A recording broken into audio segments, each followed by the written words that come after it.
In this video, Neville Goddard teaches how to win the lottery using the power of assumption. Goddard says, everything you see, even if it seems to be outside of you, is actually a reflection of what is inside you. Nothing appears or remains in your world by its own will. If something appears in your world and continues to exist there, it is because of the attention you give it. You previously imagined the circumstance in which you currently live, whether good or bad, and by the power of your attention, that circumstance persists. When you imagine something materialized with feeling, then it materializes. I have already told you several cases that confirm this truth. Here are some more, because I know that cases of people who have succeeded in applying this concept serve as encouragement to all who still want to prove to themselves the power of imagination, even though they have been doing it all their lives without realizing it, unconsciously. At the end of one of my lectures, I opened the floor for questions, and a soldier stood up and said he had no question to ask, but requested permission to tell his story. Of course, I allowed him to share his story with us. He told us that when he left the army after World War II, he found a job that paid $25 a week. 10 years later, he was earning $600 a month. At that time when he was earning this salary, he bought one of my books and learned from it the technique of revision. 2 years later, his income was the same as the President of the United States. He said this came about through the daily use of revision. He learned from my book. There in the audience was another man who was financially broke. Let's call him by the initial of his name, K. He also came across one of my books and decided to use the power of his imagination to solve his financial problem. So he began to imagine himself as a winner in horse racing bets. In his imagination, he saw himself with winning tickets in hand and felt the emotion of the announcer calling out the winning horses, which were the same ones he had bet on. He would actually feel shivers imagining this. Then he would live with the eyes of just one cashier handing him a large sum of money, which he promptly put in the pocket of his imaginary shirt. For several weeks he went to sleep imagining the same scene. Then he actually went to a horse race, and everything happened as he had imagined, except for one detail. The cashier did not give him a large sum of cash, but rather a check for $84,000, which also fit perfectly in the pocket of his shirt, which this time was not imaginary.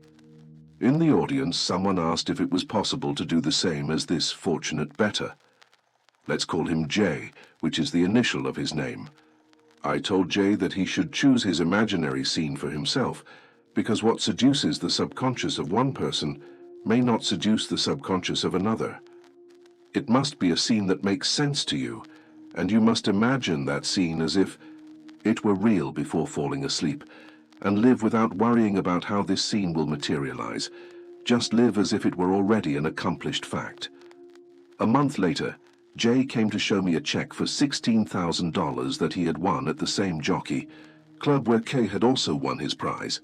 This is the power of example, which influences people to have the same result, a similar result, because the example proves the possibility. For Jay, $16,000 solved his financial problems, but he wanted more because he wanted to provide security for his family. And it wasn't just for that reason. Jay wanted to prove that what had happened wasn't by accident. If it was a law, it should repeat its results infallibly as long as he cultivated his faith in it. So if he won a second time, it would be evident that the first time wasn't by accident or chance. He again resorted to the power of assumption, or imagining the goal as already accomplished. He wanted to have a nice sum of money, and the representation of this in his mind would be the bank statement of his account, showing that amount. So in his imagination, Jay went to 2 banks where he had accounts. In each of them he was affectionately received by everyone, from the manager to the cashier. In one of the banks, he saw that he had a positive balance of $10,000, and in the other, $15,000. Then he imagined betting on a horse race, where the prize was $12,000. Jay could already see himself dividing the prize into 12 bundles of money, which he would keep in his desk.